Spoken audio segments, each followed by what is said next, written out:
of your writing like music. If every sentence is the same short, punchy note, it quickly becomes monotonous.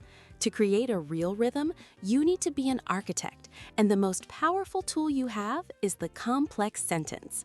It starts with a complete thought, an independent clause that can stand on its own.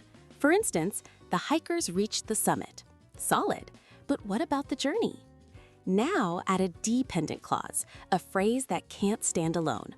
Although the trail was steep, it leaves you waiting. When you join them, you get magic. Although the trail was steep, the hikers reached the summit. That word although is a subordinating conjunction.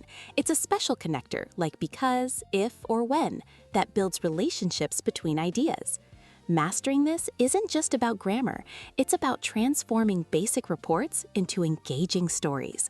It's about controlling the reader's experience and making your words sing.